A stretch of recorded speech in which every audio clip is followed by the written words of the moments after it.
All right. Well, we're here. We're here. Guys, thanks for joining me. This is Jeremy at Classic Guitar Rock, and I'm super excited that we're having this get together.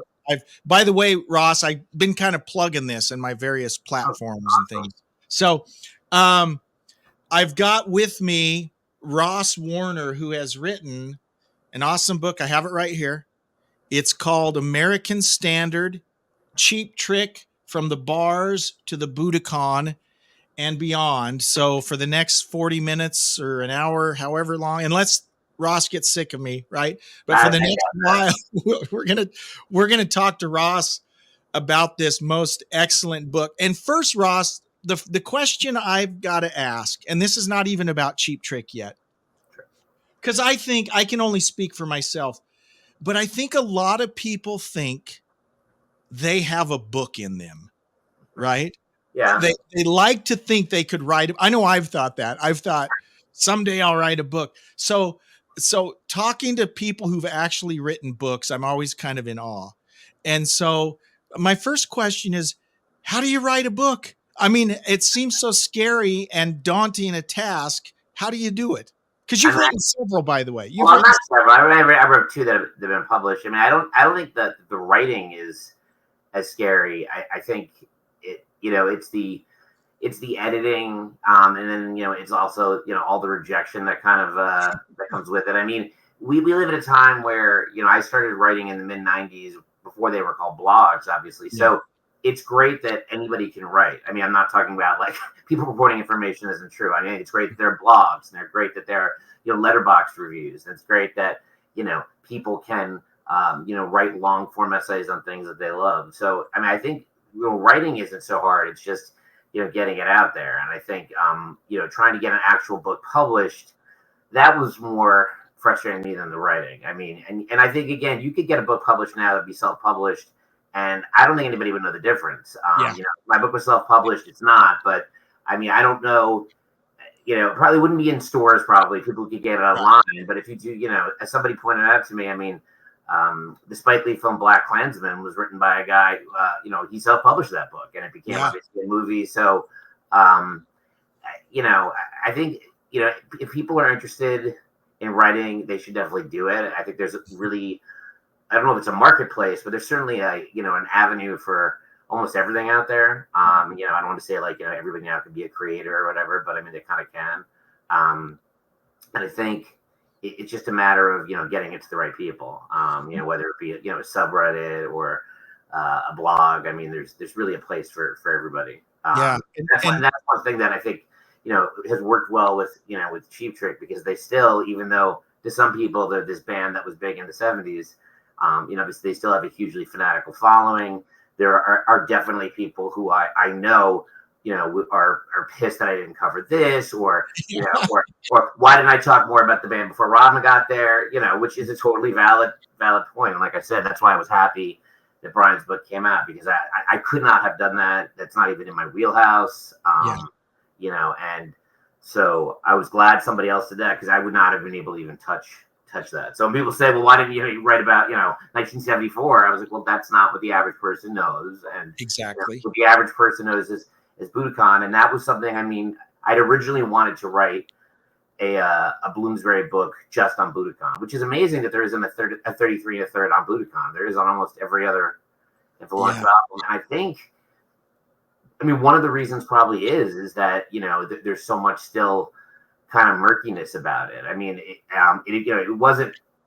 isn't like artificial. I mean, they didn't pump in the crowd noise or anything, although Jack Douglas did mix it a little bit louder. But it's one of the few live albums where we don't know which came from which show. I know only Bunny Carlos would really have that information. He says his notes on that were buried, and I did ask him, like, because they played roughly the same show all 5 nights in Japan. But so there are people who absolutely, like me, want to know, oh, this came from this night, this came from this night. Well, and I want to dig into specifically Budokan, and there's so much I want to talk about here. I'm going to show the book one more time. I'm going to tell everyone it's on Amazon. I know it's on Amazon because I went and I looked at it on Amazon. Ross was kind enough to send me a copy, but guys, this is very much worth the read if you're a Cheap Trick It fan. is, Now, it is in stores. I mean, I know, and I it's don't know. in stores too. Okay, Yeah, great. it should be in physical bookstores. Again, that's the only difference really between my first book, which was a small publisher, where for it to be in stores, they have to order it on demand. Whereas this, in theory, Yeah. it should be at bookstores. Anyway, well, it's a great book. So if you have a local bookstore, check in the music section, right? And chances are it could be there. But it's an excellent book. So my question, and you're we're both in our 50s. Ross is actually a little younger than me. You would know from looking at me. I would say that most of the and I could be wrong. I would say most of the hardcore Cheap Trick fans that still follow the band today are probably older than us, Yes, Ross. yes. Because by the time we got into them, they'd been around for a while. I'm assuming, right? So yeah, no, I put that in the book. I mean, I definitely, I was 7 when Budokan came out. Like I put in the book, my first memory of Cheap Trick was, I'm sure I saw some of those actual commercials for them. Was hearing, I heard Surrender in that, in the Up the Academy movie, the Mad Magazine movie, which, I did talk a lot about Over the Edge, because it is a big deal in terms of getting their music out there. But I was definitely, when that movie was on cable, we had cable in the 80s. I was definitely too young to see it. So that was how I knew Cheap Trick. And then as I put in the book, or maybe I allude to it, that really when I kind of rediscovered them as more than the band that had, singular hits, was in the late 90s when I was living in the East Village, and they put out, the complete concert with the second half of the show. And that's when I was like, oh, okay, well, they played Southern Girls. Okay, they played Auf Wiedersehen. Okay, well, they played, I'm trying to top of my head. I mean, some of the much of the darker stuff that, that originally a lot of people loved about them. And there are people, of course, who, think the first album is the best album, and that, that's the material that they think about the most, the O Candy and the Taxman, and, Ballad of Teenage Violence. And so what was it, Ross? Why Cheap Trick? What made you want to write a book about them? What was it about them? I thought at the time, and like I said, I didn't know that there were, I did not know about Robert Lawson's book, or maybe I did. I bought it, but I didn't know that Brian was coming out with a book. So at the time, I thought, oh, well, what would be a band that I could write about that, hasn't gotten a proper biography? And again, Doug Brode's book is awesome. It covers 4 bands, and then Reputation as a Fragile Thing is largely out of print, even though it's very highly sought after. So that's what made me think that. And I thought, well, what's a band that's, to some people, on the fringes, and to other people, completely mainstream? And then as I started writing it, I kind of realized, well, being a Deadhead, I certainly understand the obsessiveness. And I've gone back and forth with Bunny Carlos. Obviously, he started as a taper. We told him he never saw the Dead, but he has, recordings of theirs. I mean, so kind of the obsessive need to hear every note, comparing versions. I realized that was something that I could relate to. I listen to a lot of bootlegs. I mean, I have a lot of bootlegs of Cheap Trick. So that certainly was it. And I thought that maybe I was removed enough to maybe, I don't even know if I was going to be objective, but I was removed enough to write it. Yeah. I see Edwin Diaz walk somebody. That's why I looked down. Yeah. So and one of the books, I can't remember which guy wrote this book, but one of the books, I believe, is called "This Band Has No Past." Right? Yeah, that's Brian. And so explain this whole. Okay, so I have the first album on CD, and the particular pressing that I have does not have those liner notes that have that. So explain to those that might not be familiar with it. Sure. In the first album, there's a bio of the band in the book, and it's called "This Band Has No Past." So just explain that to us so we'll understand what that is. So what happened is that before the first album was released, Eric Van Lustbader, who went on to become, he was the guy who inherited Robert Ludlum's, Jason Bourne character. So he became he became a pretty well-known writer. He was hired. He worked at Epic. He was hired to write a biography of Cheap Trick that, it was tongue-in-cheek, but it was very falsified. And it began with those words, "This band has no past." And it talked about how they had met in Europe, and it talked about Bunny Carlos being from Venezuela. Yeah. It talked about Rick Nielsen being a cartoon character. It was pretty farcical, and it did kind of like throw the gauntlet down for Cheap Trick. I don't even know. I mean, I saw the actual notes from Ken Adamany to Eric Van Losbader. They met in New York.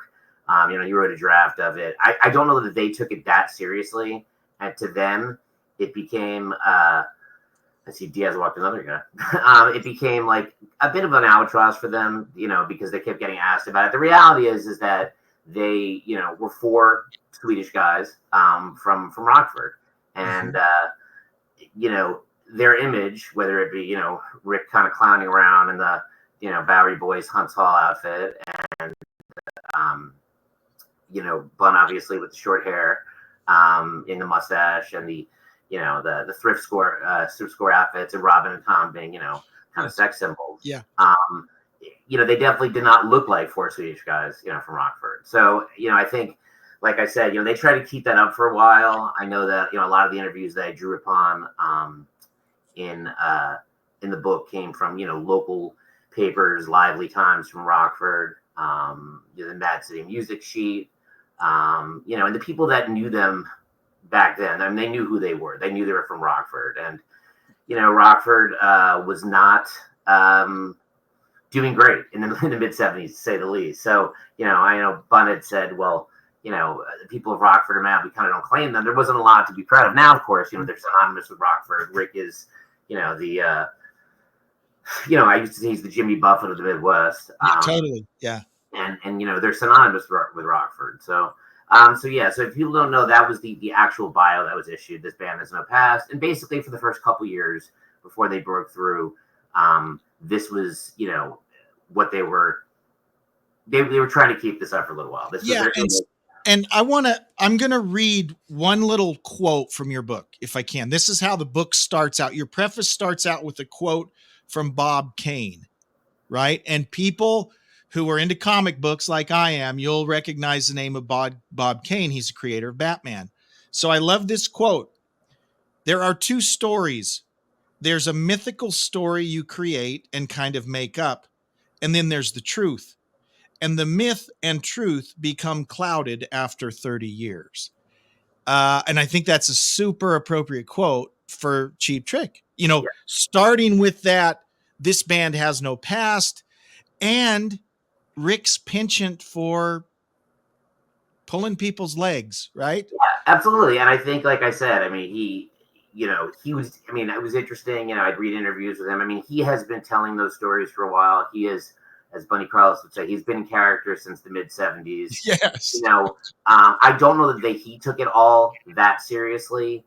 Some of the stories, I mean, about like how they got the band name, or again, where they met, or kind of the the image that they were 4 misplaced characters. I mean, the reality is that Tom and Rick were really close, and Brian kind of uncovered. I mean, they were really like kind of best friends. They went to Europe together in 1968. Rick, who is certainly not known for his psychedelic usage, talks about doing Owsley acid in England and hearing Beggar's Banquet in the White Album for the first time. Again, that was something, as I got into the book, that I did find so fascinating with Cheap Trick is the image, because in some ways, somebody mentioned, I think it was on the Rock and Roll Grad School podcast, it's like they were kind of hiding in plain sight. I mean, I don't know how much they really thought about it at the time. As I put in the book, they were just getting to the next show, and they were, the most Midwestern, grinded out, every night they were out there band, playing. And what I thought was the most interesting thing I learned was about the Midwest. Brian covered it, just those bars that, would stay open until 6 in the morning, or they'd have to go to different bars, or the wet t-shirt contest. Just thinking the pictures of them, seeing what's it called? Seeing them playing these small places with with low ceilings, just playing super loud, playing covers that people, unless you knew the move. I mean, I'm not definitely cool enough to have said that I knew much about the move before listening to Cheap Trick, but that was definitely, their big influence, which is kind of like perfectly Cheap Trick, because it's the Beatles, second generation. You know, it's Yes. the Beatles as interpreted through Roy Wood. So people like Ira Robbins and you know, what's it called? You know, Carrie Baker. I mean, there were people that definitely, you know, they would know them at the time. But and that was another huge thing with the Cheap Trick, is they were so often compared to the Beatles, and they did love the Beatles, and yet they had to almost kind of like hide behind loving them, because you know that was the easiest comparison for people. You know, Exactly. Yeah. So one of the things that and he's an interesting character in the Cheap Trick story, but also in the Ted Nugent story, the Twisted Sister story, Molly Hatchet, and that's Tom Werman. Sure. So Tom Werman, who produced In Color, their second album, and the third album, and their third album, he's gotten a bum rap from, I don't know if Ted's ever talked bad about him, but pretty much everyone else that's ever worked with Werman says that he neutered us, right?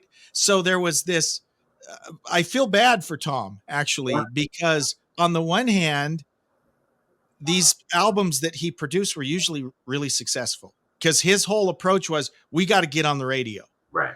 But tell us what Cheap Trick's thoughts were of the Werman albums versus like the first album, the Jack Douglas album. Well, I mean, again, you know, Jack, and I know, you know, Jack, you know, I sent him a copy of the book, and Jack, you know, I know he has kind of he's taken issue with any book that suggests that he didn't discover Cheap Trick, right? So Jack Douglas is hugely important to the Cheap Trick story. You know, without Jack Douglas, they probably don't get a record deal. They actually had Jack Douglas sign on as a producer before they even got the Epic deal. And Jack Douglas is hugely important to them, because yes, they love Aerosmith. Mess one, nice. Diaz struck him out, Mess one. So now I can breathe a little easier. They were melting down as I was talking to you. Good. Exactly. What I don't want to try, I'm showing my receding hairline here. But that's right. But you know, he obviously did Aerosmith. It's funny to read a lot of interviews, like back then they would refer to him as like, you know, a heavy metal producer. Like that was heavy metal Aerosmith. Yeah. So, you know, Jack's album that he did, and I think he deserves all the credit in the world. And he worked on Budokan as well, and they love him. But what I did put in the book is that, yeah, I mean, Tom Werman, I don't love, you know, In Color. But at the same time, Rick especially, you know, has always said in print kind of that the album, like you said, was neutered, you know, without their knowledge, what little I know about Rick. Yes, he absolutely, you know, was on the road. He was hearing the mixes for Heaven Tonight, like through the phone. But I don't think for one second that Rick Nielsen didn't know what was going on in those albums. I mean, he was, you know, as Bun said, we didn't like particularly I Want You to Want Me, which was kind of the bane of their existence. You know, we didn't like that arrangement of it, but I don't think it was put out without their knowledge. I think, like you said, Tom Werman, who did write a book, and who I spoke to briefly, well, not even briefly, for a while, it was very nice. And, you know, he did talk about, I mean, he said, you know, we share some views, and he was like, I don't really talk to Ted Nugent about politics, but Ted and I Ted and I are actually, you know, we still remain friendly. But yeah, I mean, Dee Snider, they re-recorded Stay Hungry, you know, that album.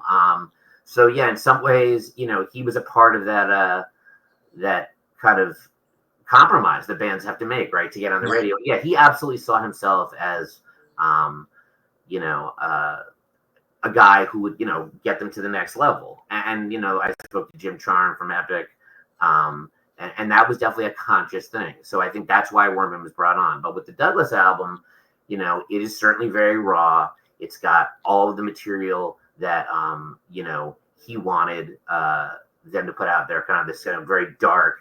It's a New York album, right? Yeah, it's recorded in New York.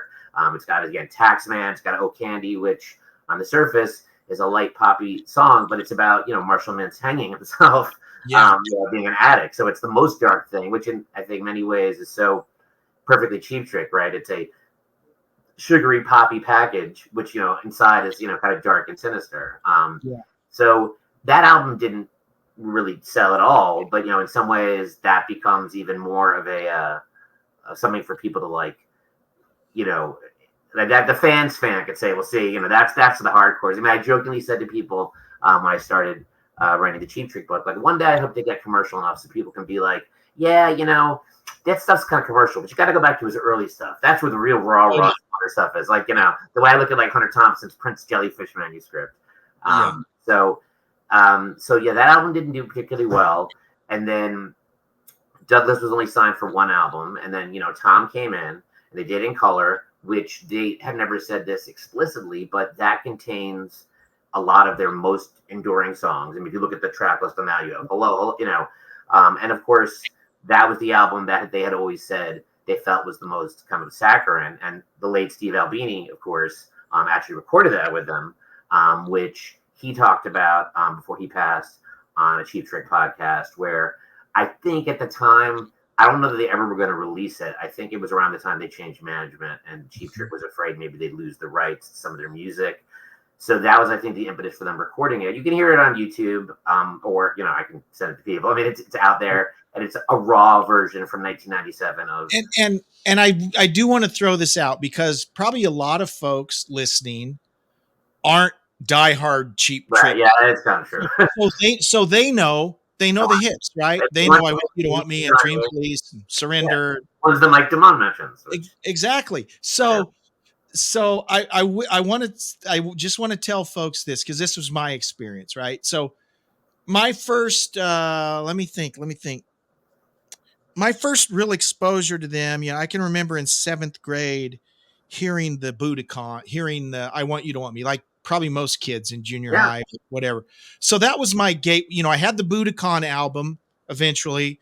I saw them live in 82, right when I think One on One had just come out.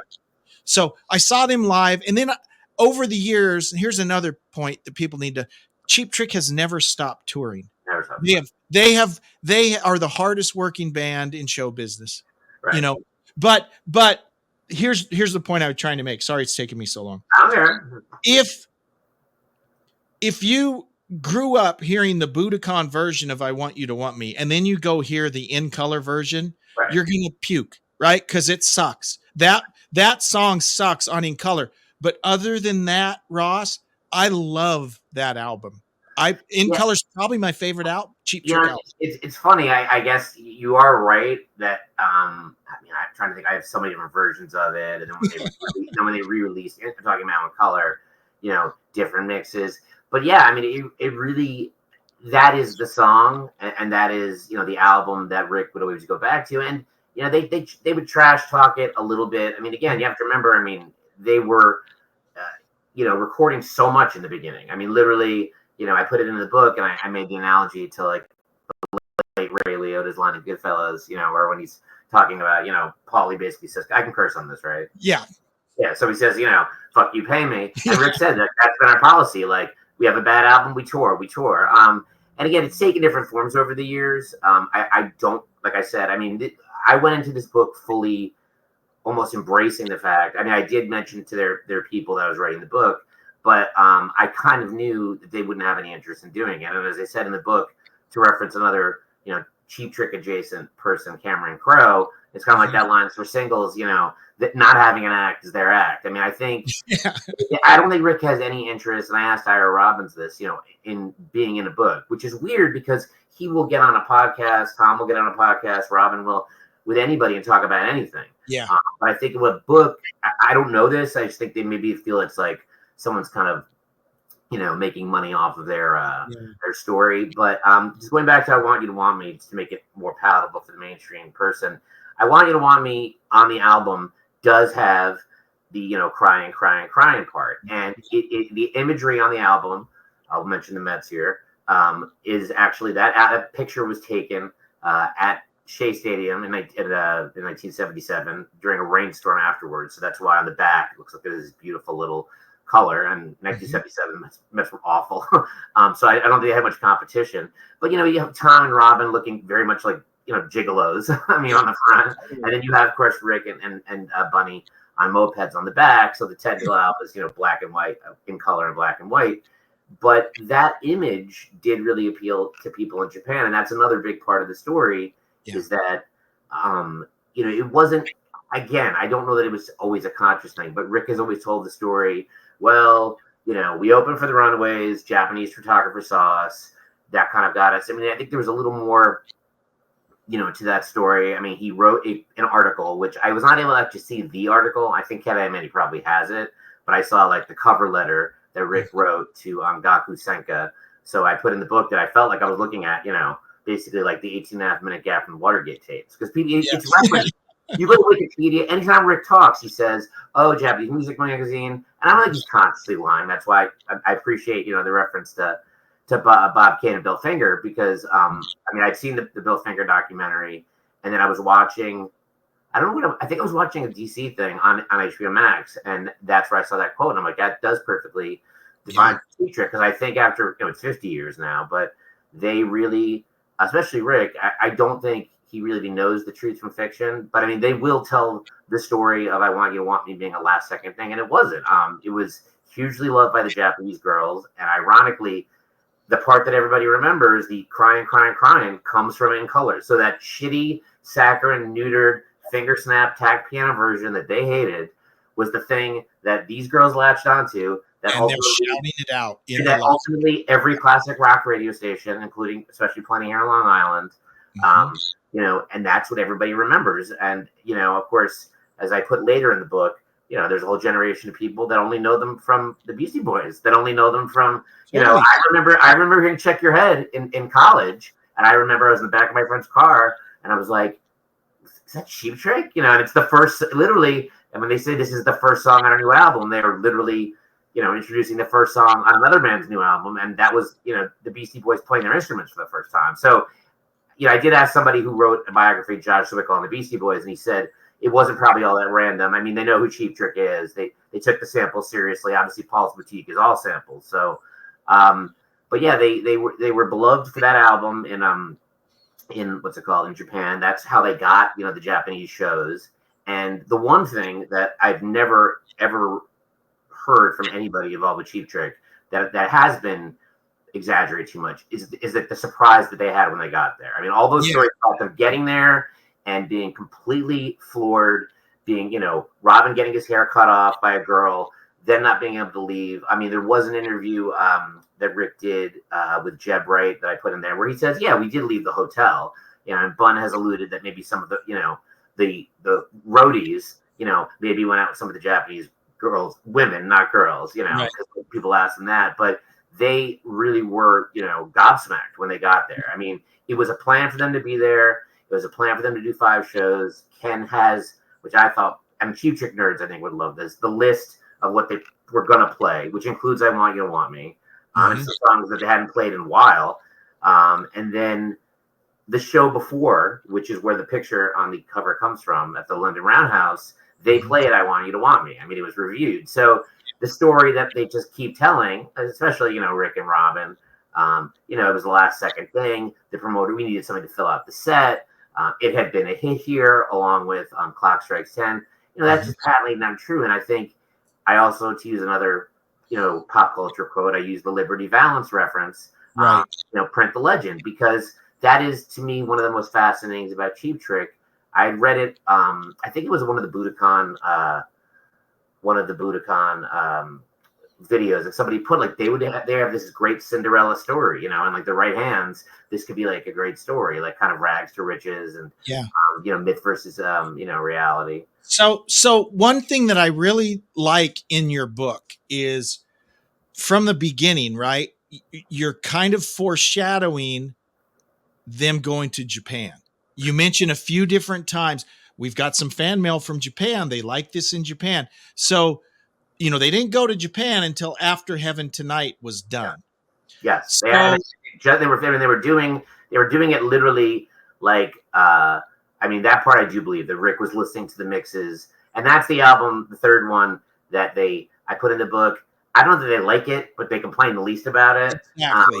They were mixing it. Worman album. Yeah, it was a Worman album, as was Dream Police, and they were mixing that, and it had not come out in the United States, including Surrender. So, when they went to Europe in '78 and they started playing those songs, people here hadn't heard them.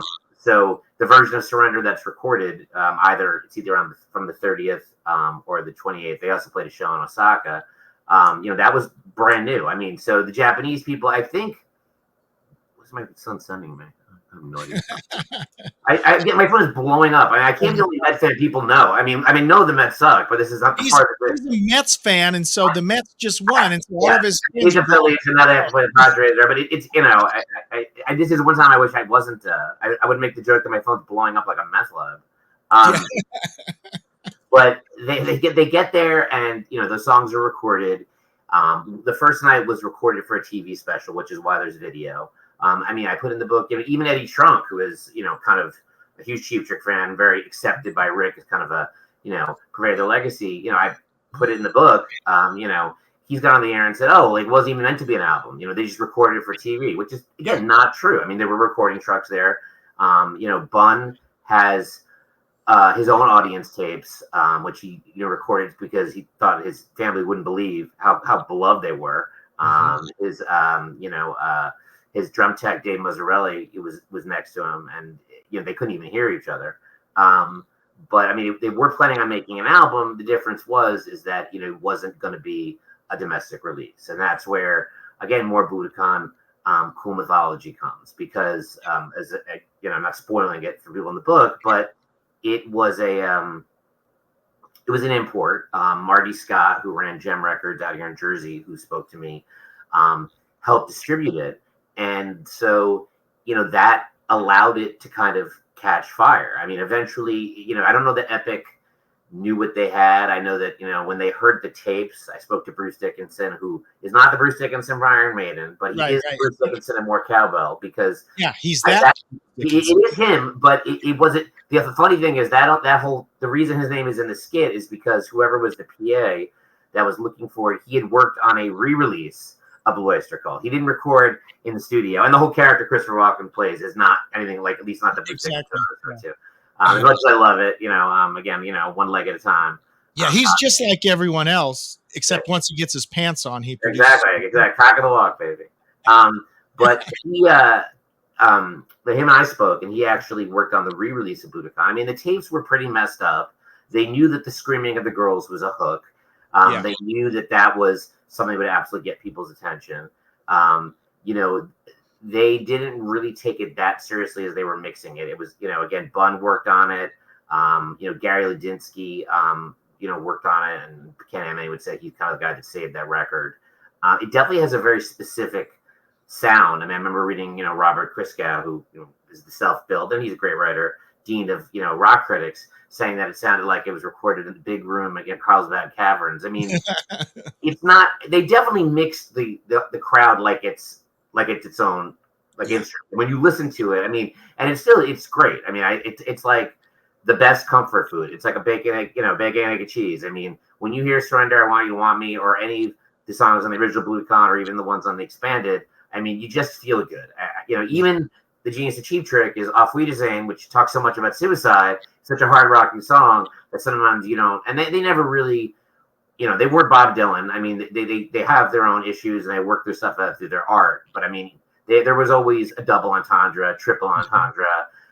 Sometimes I think they were just putting, Easter eggs and breadcrumbs out there just to fuck with people, to see if they could even and I think that's one of the things that they probably liked about The Band Has No Past, and their shtick, because that's another thing that I found so fascinating, is that Rick is an awesome guitar player. Rick is a connoisseur of guitars. Rick obviously is a collector of guitars.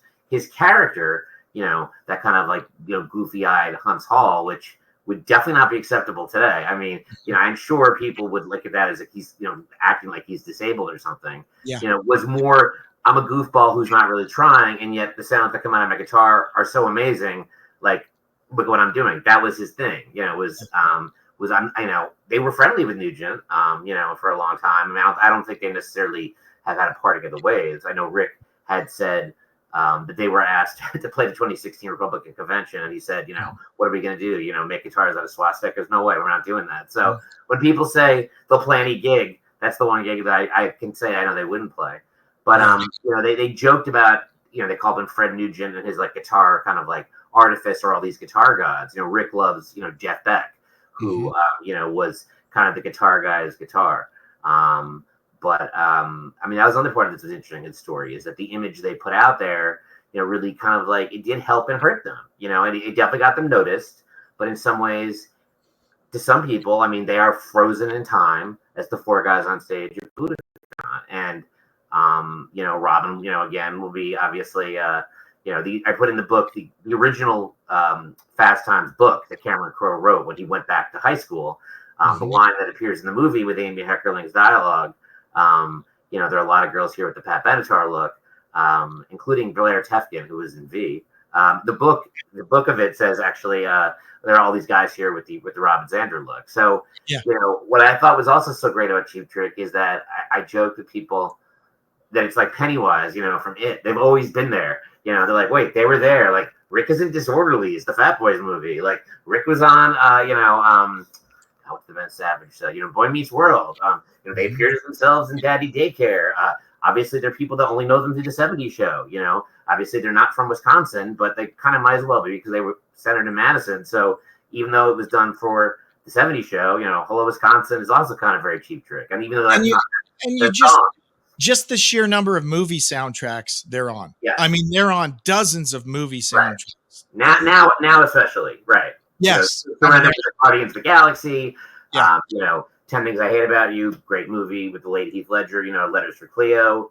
You know, they're they played on the Rooftop, which I know Rick had said. You know, he took his grandkids. He has so many grandkids. I think the movie, and the first line of the movie, I can't remember who says it. Is like fuck. You know, I put in the book. I mean, it was on an episode of Scrubs, or it was on an episode of Dawson's Creek, or you know, How I Met Your Mother. Ted Mosby, Josh Renner's character, singing voices into the you know, to the phone drunkenly. You know, and then, you know, again, they were obviously in 4 songs went Over the Edge, which, you know, is pretty amazing. And that movie, you know, came out during the, you know, kind of the panic over, you know, gang movies, which included The Warriors. So people, that you know, that movie got pulled, which made it almost more sinister. In fact, you know, Kurt Cobain, who was also tied to Cheap Trick, you know, kind of in a tangent way, you know, he loved that movie. I mean, that movie, if you've seen it, I mean, it ends with them locking the parents literally into the high school and lighting on fire. I mean, they don't burn them, but they wanted to. And he had said for Smells Like Teen Spirit that was his concept, that he like storyboarded that video to replicate that movie.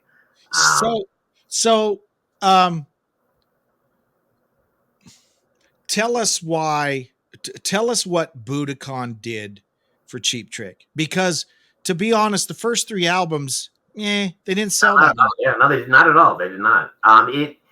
It cursed them and blessed them. I mean, the reality was it, you know, like a character that an actor or actress plays that they'll forever be known for, it froze them in time for some people. I mean, to some people, it was like this shticky thing, like, who are these guys with the screaming girls?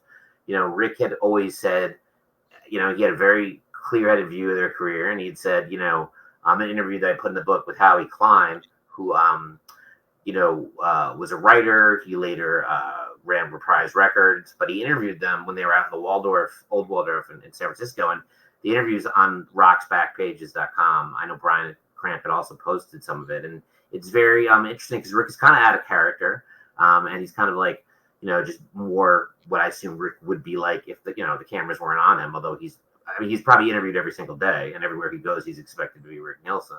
But he says, like, you know, I don't know that any of our albums are really going to be huge hits, but then like later on, people will be like, oh yeah, I remember those guys. And I think that's what Budokan did for some people. I mean, they had remembered, oh, we saw them open for this, or they blew away the openers there. Obviously, the Kiss tour with, you know, with the Love Gum album is a huge thing. Although another Cheap Trick myth is that, you know, they didn't put Kiss's name in the album or in Surrender to honor Gene Simmons. I mean, which is something Gene would say. They liked Kiss.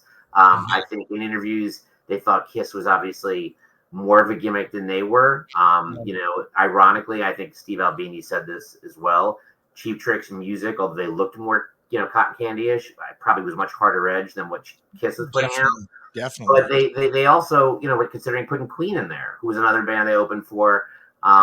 You know, that they respected Queen, they loved Queen's music, but they also thought that was kind of a gimmick too, you know, Freddie being Freddie, and you know, but you could say that about them. So so what Budokan did was it broke them in a really kind of weird, kind of staggered way, because it wasn't supposed to be released, and Dream Police had been recorded already.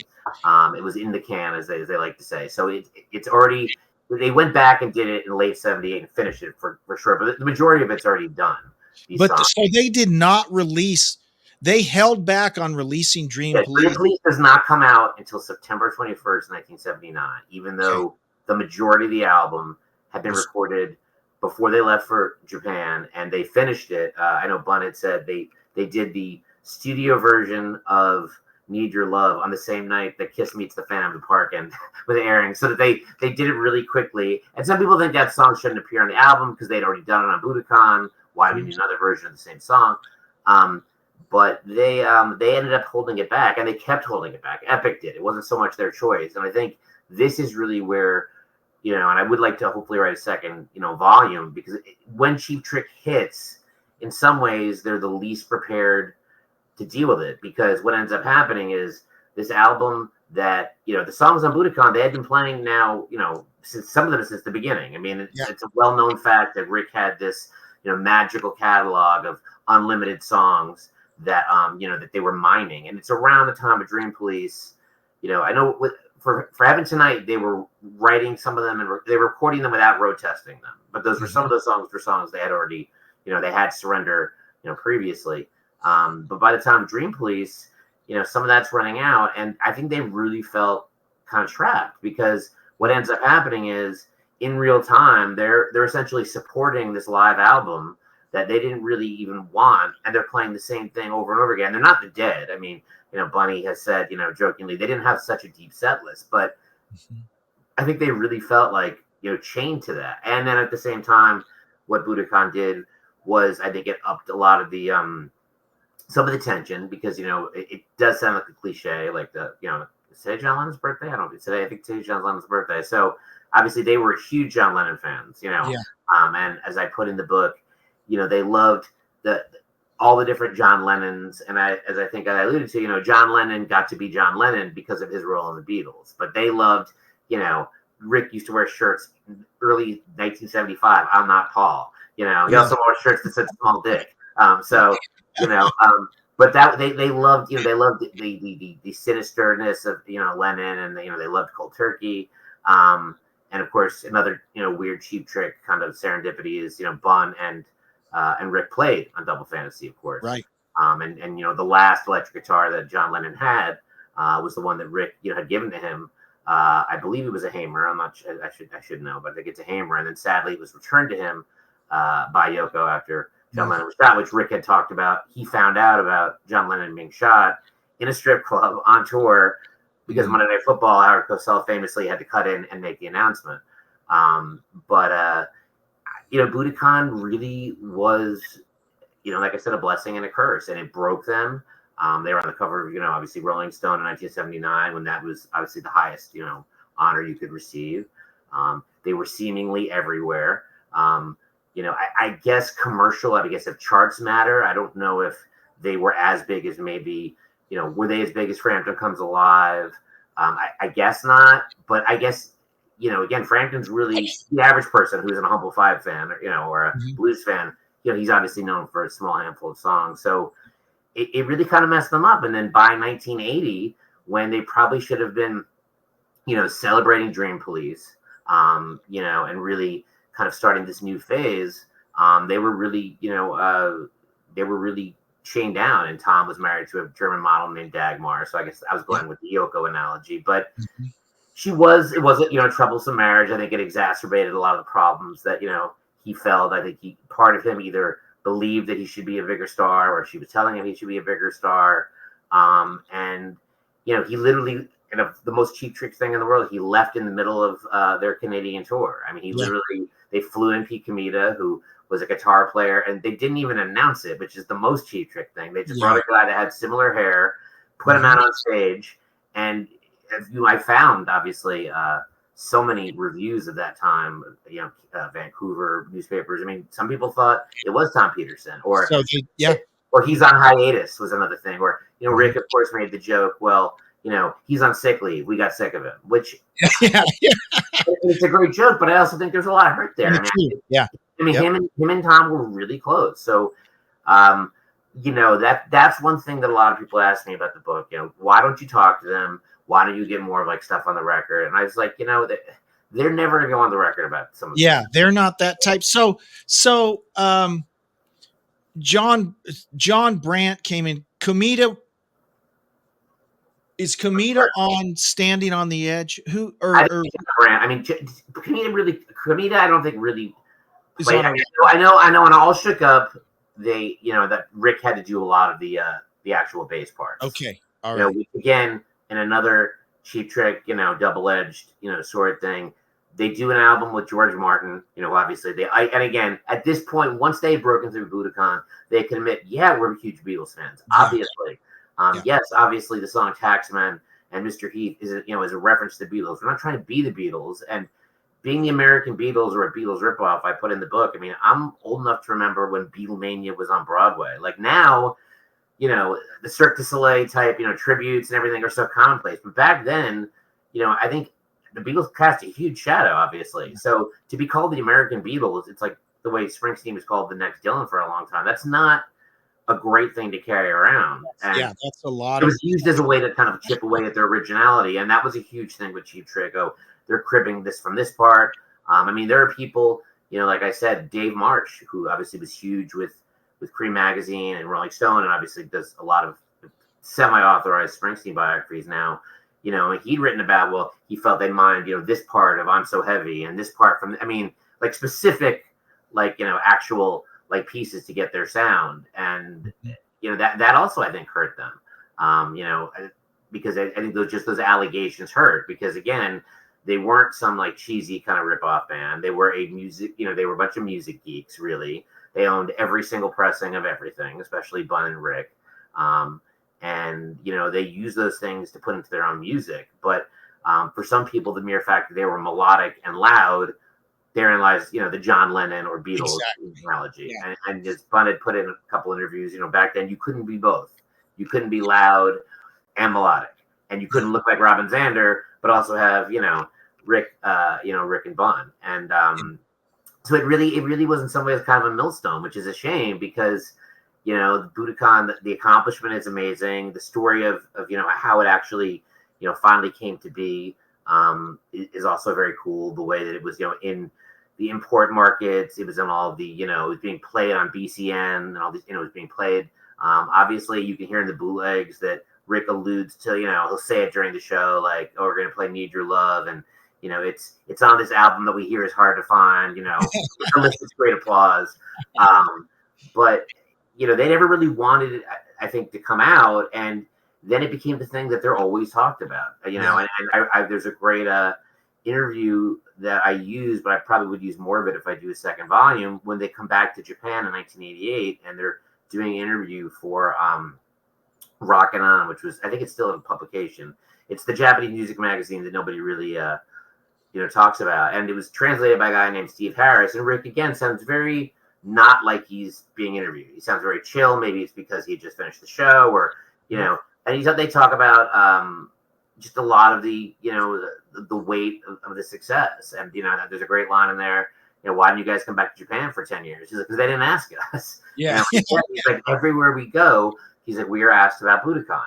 That's literally like the thing. And he's like, and you would think that like, we built the Budokan, and I think it became really annoying for them. And I think, you mentioned One on One, and they obviously jumped from producer to producer during the 80s. I mean, something that I think is so interesting about them is they were like an 80s in terms of video. They were like a made for 80s band before there was an 80s. In some ways they'd be perfect, because they were these goofy guys. Like they weren't, they were serious musically, but obviously on screen they could be, very Hard Day's Night, kind of like, totally around. And yet during the 80s, going from producer to producer, they kind of became, I think, sort of a compromised version of what they were. And again, I think maybe that's because some of the songs weren't as good. Obviously, the record company started kind of forcing them to accept outside songwriters. Right. The Claim is very interesting because that wasn't their song. And so again, 10 years after Budokan, they are now back in the spotlight with something that they're not really that into. And, they wouldn't even play it, originally for the first couple of years. It wasn't even the set list. And I don't love The Flame. I mean, it has a good guitar solo, but, it's just their story, and why I hope I kind of get to continue is they keep trying to become, relevant. And in some ways they do, because in the mid 90s, they become, even though Rick would hate this analogy, kind of the Midwestern version of the Dead, where there are people following them around, hoping for like nuggets, hoping they'll dust off fan club, taping them. I talk, they have their share of tapers. They, had their own conventions, much like comic book fans and Kiss. They had the Trick Fest where they would do, obviously insanely rare stuff. They would have Q&As.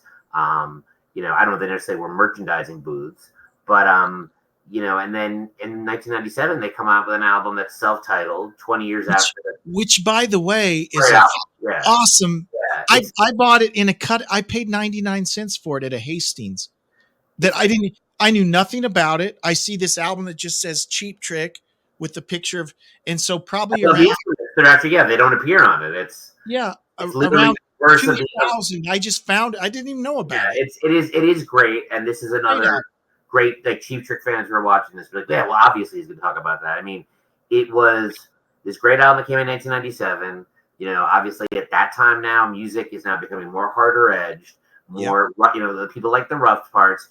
Every single band who is popular is saying how much they love Cheap Trick. Not the Cheap Trick of the Flame, but the Cheap Trick of the Jack Douglas album, 1977. Totally.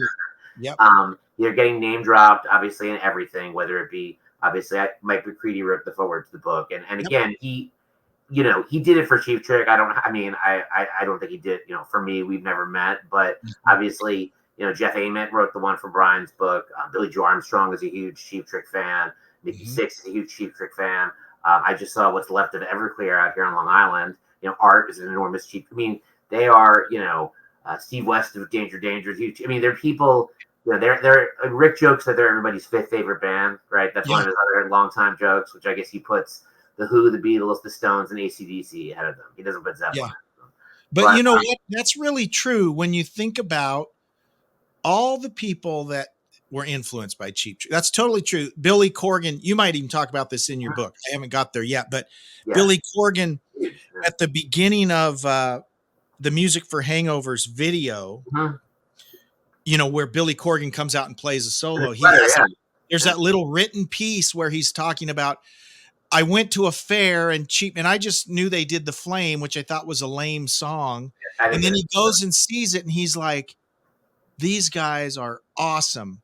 And that's kind of the story of their career, right? Is if all you know are the few songs that got played on the radio, you're missing 100%. You're missing the story. And I do think, obviously I mentioned, Fast Times, because even though they don't appear in the movie, and again, they're aware of this. So like when they did the Dream Police tour without Bun in 2011, they did kind of a Cheap Trick in the movies, like a middle, like a intro where, it's through the reference on The Simpsons a lot. Homer, obviously when Apu was still appropriate to have Hank Azaria's character is watching the Dream Police. Obviously, Mike Damone's speech about them, which I use in the book, which, is one of the most quoted things in the movie. If I say Cheap Trick to a lot of people, they're like, oh, Fast Times. Yeah. And they're aware of that. But I assume it's also like, again, it's somewhat at times probably frustrating because they're referenced by everybody, even though they were seen as stealing from their influences. And you mentioned like the 1997 album. I think that was very frustrating because it comes out at Red Ant Records, which immediately goes bankrupt. Which goes, and then the following year, you mentioned the Music for Hangovers. They now, and I don't think they did it like, against their will, but they go back now and start playing really the first album shows of any band. I mean, I've seen Springsteen do The River start to finish the first time he did it. I saw him do Born to Run. I mean, nobody was doing that in 1998. Yeah. Here they are going back to clubs, playing. And they do the Music for Hangovers. For those that don't know, one night they did the first album. The next night it was In Color, and the third night it was Heaven Tonight. It was awesome. And they did Budokan, and they did the expanded Budokan they were releasing. So they were doing, I don't think it's 22 songs. They were doing all the songs. So so people only knew them from like, Come On, Look Out, Ain't That a Shame. Now they're doing, Freezing. They're doing, I think they might be doing High Roller. I mean, they're doing songs that, again, the average person. They were doing it with the Metro. That's obviously where that album comes from. And they did it all over. They were going to do it apparently in Central Park, but no surprise. And now everyone does those now. 100%. Everyone does. They're going to play this album. I saw Def Leppard a month ago. They played Pyromania in its entirety. Same. And for them, I mean, it's cool because they got to dust off, obviously, songs they hadn't performed in a while. But again, they were probably somewhat frustrated. Like, here we just did this new stuff that is so great. And they played some of the songs at the end of those shows. But, like, now we're immediately kind of mining our past, you know? And they continue, obviously, to make albums. And obviously, the breakup with Bun was not at all, you know. So let's talk about. I have to throw this out there just because this is the type of band they are, right? I mentioned I saw them in '82. I saw them. I was an Army brat, so kind of moved around. So in '82, I saw them here in Spokane, Washington, where I live. '83 or '84, I saw them in Lawton, Oklahoma, the town I lived in. Then I saw them again, like probably in '85 in Lawton, Oklahoma. Just being in Spokane without traveling anywhere. Yeah. I can see Cheap Trick about every 2 years. Yeah, pretty much. Just coming to play someplace locally, and they've never stopped doing that. And there are been the Rockford album that's just a fantastic album. Yeah, with the cartoons and everything, and they keep putting great albums out. Yeah. And they sound like Cheap Trick, and that I think that also, you know, was one of the reasons that the original four, you know, stopped touring, was because I don't think that Bun wanted to keep touring. I mean, certainly that I don't think was debatable, but unfortunately, and I put in the book that, you know, and this might be me looking for kind of a third act relevance, but in some ways it was the Beatles that kind of brought this out, because they played the Sgt. Pepper shows, which is funny because, as people have pointed out, they were accused of being a Beatles ripoff, but most of the songs of Sgt. Pepper, the Beatles never tried to play live. Yeah. The Sgt. Pepper Beatles album that Cheap Trick did, I mean, it's amazing. And they do insanely, not even faithful renditions of these songs. So if they'd ever wanted to be a Beatles cover band, they would have been completely amazing. And the songs the Beatles never played. Yeah. But Bun didn't want to keep touring, and I think the other three did, or, you know, felt they had to. And then I think Bun wanted to do, obviously, a longer set of shows because he had back surgery. He thought, we're going to do the Sgt. Pepper thing, let's really. And now, you know, it makes sense. A residency is very common for these bands. But that's when I think a lot of kind of like Bad Blood, you know, came out, where, you know, him and Robin, you know, kind of went back and forth. And one of the genius things is that, you know, during Japan, that Robin and Bun were roommates. So Tom and you know, Rick, you know, roomed together, and Robin and Tom, Robin and Bun, who look the most diametrically opposed people, you know, the sex symbol, and you know, and again, I don't think Bun loved always being called, like, you know, the chubby accountant. I do put in the book, you saw like 2 pages worth of descriptions of him that are, you know, pretty much every blue collar job. He was constantly, some of them I didn't use, where, you know, he's referred to as, you know, a Nazi in a high, just because of the mustache, like a Nazi in a banana plantation. You know, but I think that really, you know, led to, obviously, a kind of acrimonious end. And then Bun, you know, wanted, obviously, he was told he was going to keep his share of the business, and they stopped sending him the check, so he had to sue them. Yeah. Which, again, you know, people say, well, you know, would you ever? I mean, I don't want them to really talk on those things. I mean, I think, you know, again, I put in the book in the beginning that, you know, they have the same kind of ego access that every other rock band at that time has. The difference is they try to act like sometimes they don't. You know, it's funny because Rick, if you see him interviewed, he'll say, if people say, oh, you were the one band that never did drugs, he's like, that's not true. He's like, you know, and Robin will joke, like, we just never stopped doing drugs. But but I think that they always felt like, we don't want to be a cliche. So they saw, like, Aerosmith going in on a rehab as a cliche. But I mean, you know, obviously they had their things, and if people want, like, you know, to find the dirt on them, I mean, I don't think people care, you know, so much that Rick has worn a hat and hasn't had a full head of hair since 1975. Yeah. I think he kind of still does, which is weird. It's like Santana. I don't really care what's under the hat, and that's not why I'm going to see Cheap Trick. Right. But you know, I think, you know, that's another thing about them, is that, you know, I've seen interviews with them where, you know, Rick will say, like, we're not angels, and he doesn't want to be painted that way. But at the same time, you know, they had always kind of tried to steer people away from. And I just think because they like to keep certain things, you know, obviously in a house. And that's really, I think, what led, also, you know, the situation with Bun is once they got inducted to the Hall of Fame, and once their dirty laundry started coming out, I mean, you know, it was pretty clear they did do right by the fans by the four of them performing together.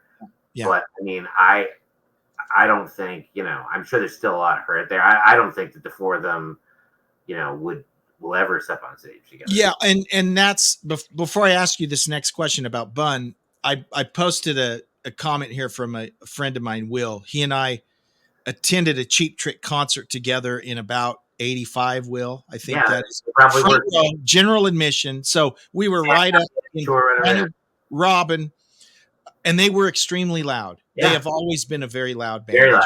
Everyone to who level loud, who obviously idolized the Who. Absolutely, really loud, like one of the loudest concerts. Like Purple level, yeah. And especially then when they were playing, obviously to state fairs and a lot of Six Flags. They were. Yeah. They definitely weren't worried so much about the presentation, and I think, they were probably really letting it. Really loud. So you kind of were going there, but what is both the? You kind of talked about the personal. What's the legal relationship between Bun and the band right now? I think like every settlement, I think it's private, so okay, we don't know. But what I assume, at least what was made public, was that Bun had been, he had back surgery, so Dax had played drums with the band, I think in like 2001, and then simultaneously the shows got a little bit longer and they got into a little more deep cuts, and Bun had said that wasn't quite his thing. And then around 2010, I guess and I think what happened was that before that they had the Sgt. Pepper shows, and I think him and Robin, Bun has said that he basically, when Robin said he pulled his kids out of kindergarten, and Bun is a very proud uncle, but he's not a parent, so he said something, and he made fun of Robin's voice in a whiny voice and said well, now we're going to worry about kids fucking kindergarten now. Yeah. And I think that really pissed off. That was the last straw. But then when he stopped touring, which I do think he just wanted to stop touring, they just stopped sending him his checks, like the share. Wow. So he had to sue them, and it was pretty public. And what I assume happened was that there was a settlement. And then now Bun, he has recorded everything. Bun has recorded, every practice session. And then when they were still, the four of them together, there was the Bunny bootleg series, which you might have seen, which was a fan club, kind of only. And now, I do think that this is something that has been worked out. I don't think it's between the band members. I think it's between the Cheap Trick brand and Bun. Now he has been releasing over the last couple of years on YouTube every Monday, the new bootleg series, which is crazy because it has everything. It has practice sessions, Dream Police without the words. So I think there's some kind of quasi settlement there. I will say, like I said, Buddy Carlos always struck me as the coolest guy in Cheap Trick and the most sincere. Nothing I ever got from him I ever felt wasn't true. And he does, he goes to Robin Taylor Xander's shows. Yeah. Which is a pretty, I always say he's classy around Burgundy, because I don't anticipate that the other three will ever interact with him, which is a shame. And they were never best friends. I mean, Robin, Tom and Rick were good friends, but that is a shame. But like I said, I don't think Bun wants to be on the road anymore. I know that. I don't think that was ever for him. And somebody pointed out, I mean, the drummer, it take a beating, beating on the skin. So that's usually physically taxing. I mean, I'm sure Rick also, I've seen a couple of shows where I don't think he loves having to put on the 5-neck guitar. I mean, that thing is pretty. Totally. Yeah. But I mean, I think that's where things stand. They continue to tour. Their 50th anniversary is coming on. They did do at the Strat out in Vegas, kind of before the Sphere became a thing. They did 3 shows, obviously again without Bun, where they did kind of an 80s show, a 90s show. So they do understand there are people that are absolutely obsessed with the set lists. And when you see them now, unless it's a headliner show, when we were opening for Rod Stewart or they were opening for Hart before, they had to take a break, obviously for I don't know if it was Anna or Nancy, but she's okay, thankfully. I mean, you're going to get those songs like you talked about. You're going to get the same 8 songs. You're going to get, you're going to get, obviously, Hello There, Come On, obviously Flame, I Want You Want Me, Surrender. So, and they continue to put albums out. again, for me, it's not quite the same without Bun. I don't think, I mean, Dak seems to be like a super nice kid, and I think he really liked, Bun, and I don't think he, and for any second, wants to be known as the guy that someone took Bun's job. I don't think that's the case at all. Like, I don't think, I mean, he was put in a really uncomfortable situation. I don't think he, I mean, he grew up a Cheap Trick fan. I think, I believe Dax was born. I think when I think it was when Rick played with John Lennon. I think that's always been his story. Wow. Is that Yeah. he blew that off. That was I put it in the book that Rick has always said that John Lennon playing with John Lennon was his hall pass, which I don't think Rick understands what a hall pass is. Yeah. Because he tells sex jokes all the time, and I think someone needs to tell him that's not what a hall pass is. Yeah. Yeah, Dax, I believe, was born during the Double Fantasy session for Bun. So this was right before 9/11. That's how I reference it. It's probably August of 2001. Cheap Trick again, just sitting in Spokane. If I wait every 2 years, they're going to show up somewhere. So they played at an old called Playfair. It used to be an old horse racing track. Now it's just a big field. So they played a show there. Georgia Satellites were opening, and Rick's sons had a band, Dax, and I can't remember. Nielsen Trust, I believe they're called. What were they called? The Nielsen Trust, I believe. Yes, is one of their projects. He's got a lot of projects. Might have been, but it was his son, and then Dax was on drums. And this was I think Bun was out for back problems at this time because Dax was the drummer. Yeah. So 2 songs in, okay, we listened to the Nielsen Boys band, then Georgia Satellites, then Trick. And of course, there's no one there. I mean, there's like 500 people there. It was kind of sad. But I'm right up on the front row. 2 songs in, Robin Nielsen loses his voice. He's done. He can't sing anymore. And so Rick's son came up and sang the whole set. Wow. It was just a weird little one. I mean, there are Cheap Trick set list sites. I mean, I could totally see that. Yeah. It's funny because Robin, that was always kind of another running dialogue was that Robin never really took care of his voice. Yeah. Never needed to.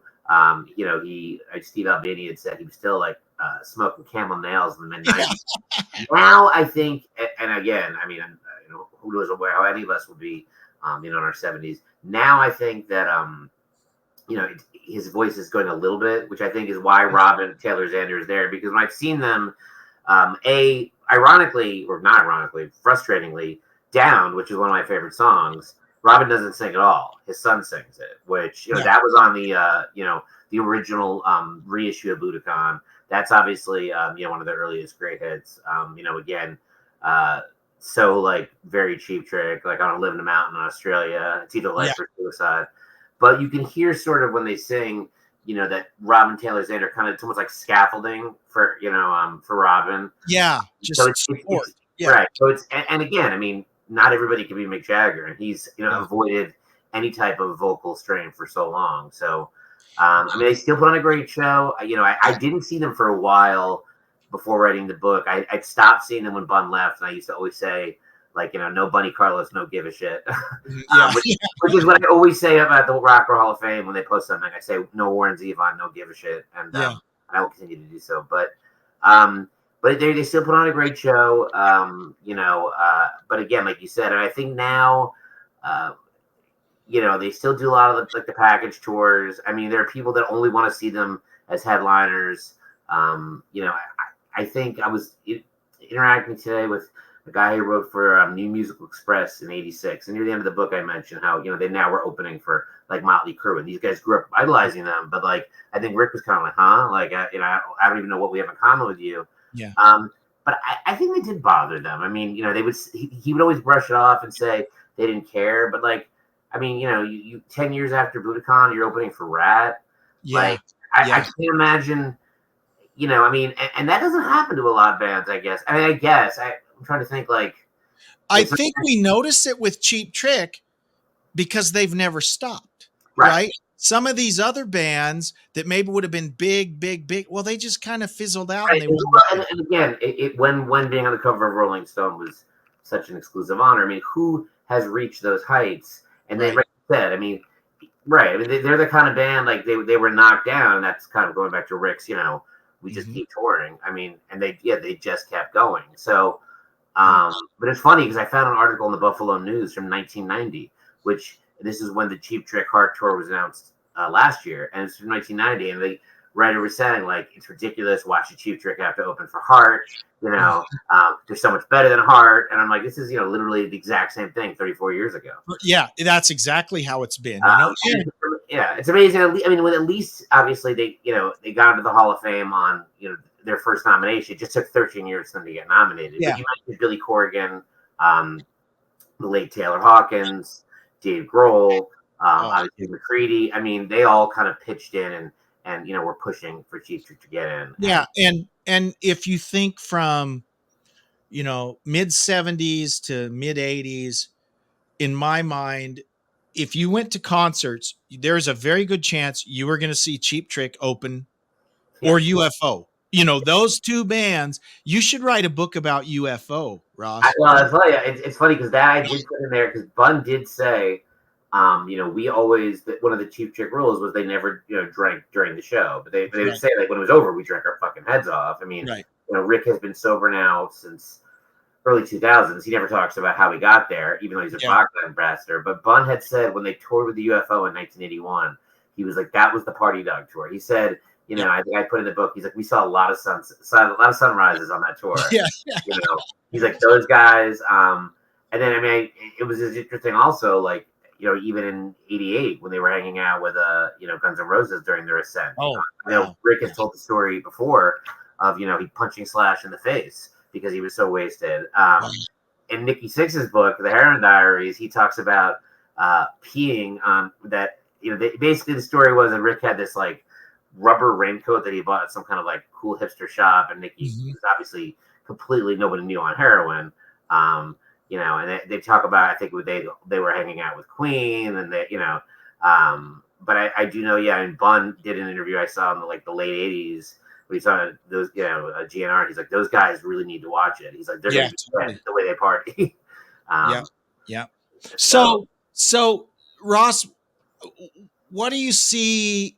I mean, are they going to be wrapping it up soon? Or I can't imagine. I mean, I knowing them, I can't imagine them doing that. You know, I think. Again, I'm not really in contact with, you know, the organization. I mean, there are people that want them to commemorate, let's say, you know, their anniversary.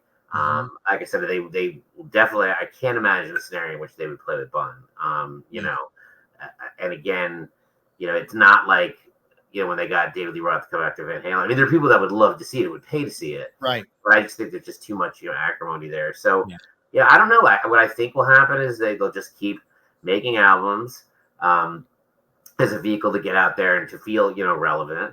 I don't know. Like, I can't imagine them stopping. I mean, they've never stopped, right? They've always been playing. They've always been putting out right. records.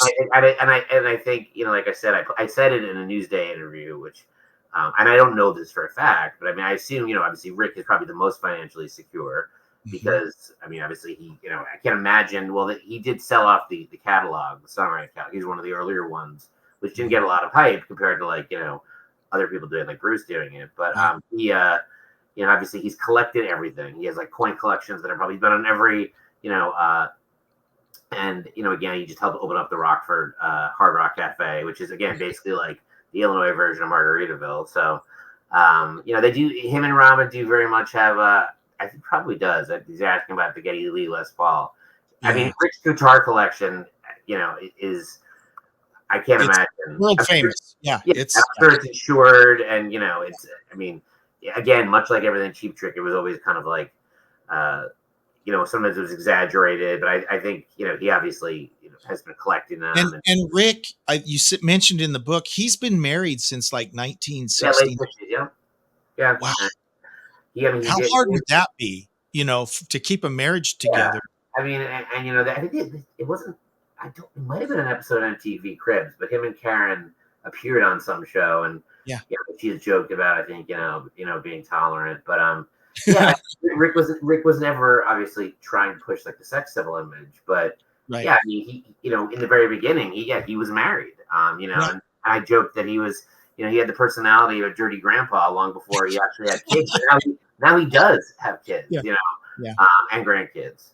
But yeah, I think I mentioned that you could see, he was wearing a wedding ring at times. And again, I don't think he was the first one that the girls were certainly going after. But Exactly. again, Yeah. if he was asked, he would obviously say that, he wasn't married, or obviously they never would say they were from Rockford, which again, which is very interesting. I think it was in '77 they played a show. I don't know if it was on Halloween, maybe, but that's what the bootleg says. And Ram Jam is on the bill, and like Yeah. they put like Rockford, and then like on the poster you can see it's like crossed out, like a hometown show, like where like it was still kind of a tongue in cheek thing. Like, Yeah. they didn't want to say they were, because Rockford was really struggling also, and again, it was much cooler to be, from Chicago or Madison. Exactly. Which they were, a lot of times built out of Madison too early. They didn't become this Rockford export until later, until they kind of, owned up to everything. Yeah. Well, and they finally made an album called Yeah, Rockford. Right? exactly. Now, and then when they got into the Hall of Fame, they renamed the streets Yeah. for them. But It's yeah, awesome. I mean, Rick obviously has lived there forever. Bun lives in Illinois, I believe, or he plays a lot in Madison. Robin has been out in St. Petersburg forever. Yeah. He's been in Florida a long Yeah. time. So, I okay. don't know if Tom still lives in the city or not, but I mean, So, Tom he does a lot of charities. He had, an autistic son. He had open heart yeah. surgery. He's a very big. I have a son with special needs, so I've kind of followed what Yeah, Tom has done with his work with a lot. autism. Yeah. It's awesome. He's a great I advocate. remember seeing. I remember seeing it in teaching class. Yeah, Stephen Stills also, I believe. I forget. If I'm not mistaken, because I remember watching a movie. I've been also teaching for 28 years, and I remember seeing a movie. I believe it was an autism, and it wasn't even like Bill. It was just like, oh, here's the husband. And I was like, it's Stephen Stills. Wow. I'll have to double check that. I'm pretty sure. Yeah, but That's yeah, but Tom does. That's like when you go back to that documentary from 1969 about in Canada, and Alex Lifeson is in it. I don't know if you've ever seen it. Just a kid fighting with his parents. It's just a documentary, and it's Alex Lifeson before he was in Rush. I just thought that's so random. Yeah. Anyways, so let me ask you this before we wrap up here. What's next for you, Ross? What do you got in the works? Well, I mean, I'd like to just take, the year to chill. I have a daughter who just started a fresh year in college. Awesome. And I have a son who is in the 8th grade. But I mean, I would like, I did enough research and I wrote enough originally, because the book, the biggest complaint I've got is it's too short, right? And that was, the publisher told me, like, it has to be, come in at a certain length. And then, of course, I kind of sneakily, which isn't a word, came back and put all these random references in there that I thought were important. Like, I thought it was important to mention Howard Hessman was in a TV movie about tarantulas. I thought that had to stay in the book. Yeah. It's like that Key and Peele sketch about Gremlins too. Like, it's going in the sequel. Now, I mean, I think there's a lot more to say about Cheap Trick, and I think there's another angle I could come at it from. I don't know, if the same publisher, they had told me they weren't interested in doing a second volume. I mean, it wouldn't just be on like the shitty years. I mean, I was always like, I originally was like, am I gonna have to write a book that's just on like Up the Creek, or just like on Mighty Wind?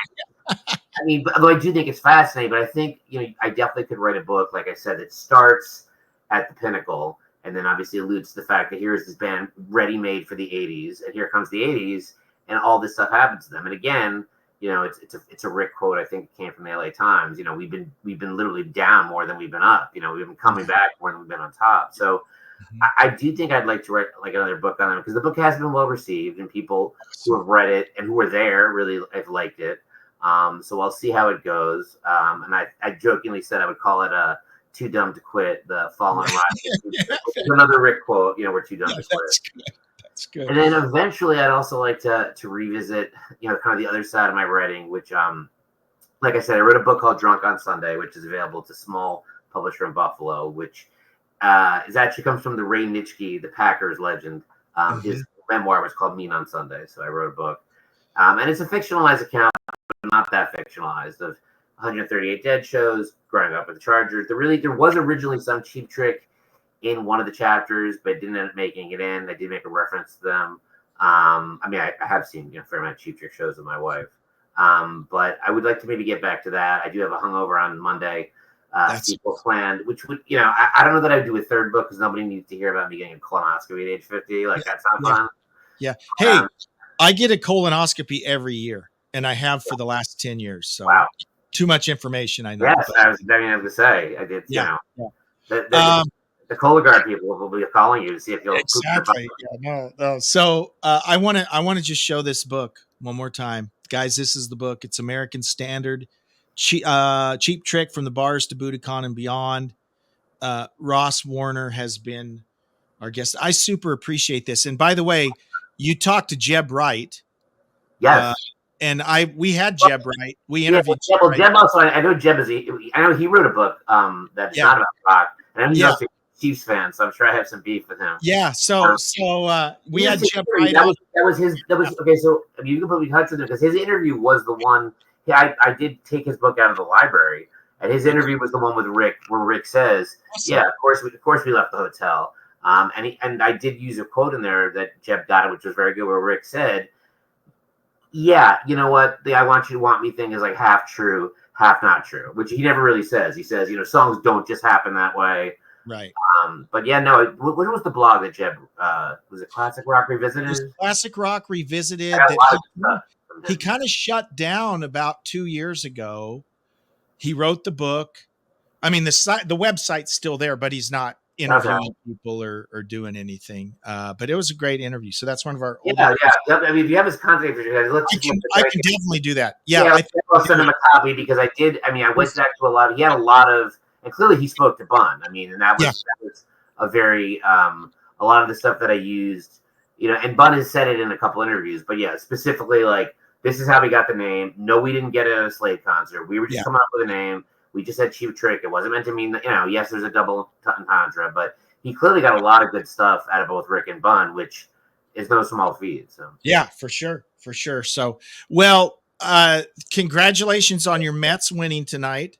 I'm glad this book is doing well. It's really an awesome book. So if you're a Cheap Trick fan, or a Pearl Jam fan, because it does have the Mike McCready forward, and yeah, Mike McCready does the forward on it. They did. I did send him, Ed, and Jeff copies of it that they just got today to the 10 Club. So, and there is a part in there about how during that tour in '98, when they were, of course, playing the albums, that they played Crocodile in Seattle, and then on the last night, much as the Smashing Pumpkins did, Pearl Jam came out as the unannounced opener, and so that was like a huge deal for obviously people that were there, and the show itself sounds great, and obviously it was a huge honor for them. So if you like Pearl Jam, there's definitely Pearl Jam adjacent, and there is some stuff in there about obviously Nirvana as well, and ironically they were in Japan, Rick and Robin, promoting Wake Up with a Monster when you can find the video, or I can send it to you, when Kurt Cobain died, and it's very weird because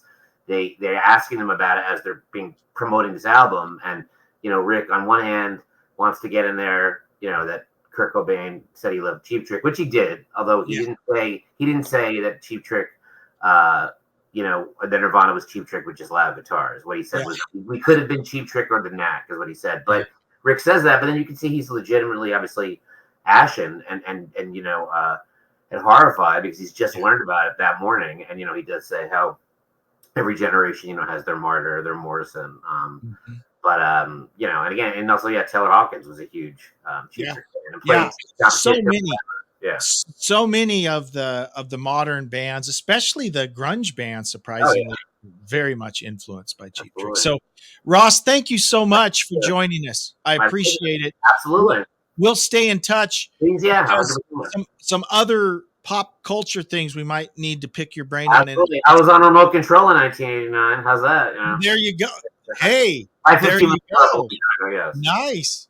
Very good. I love that. So, well, awesome. Thank you so much. And we'll definitely be in. All right, cool. Thanks. Thanks, everyone, for tuning in. Live long and prosper. We'll see you. Bye-bye.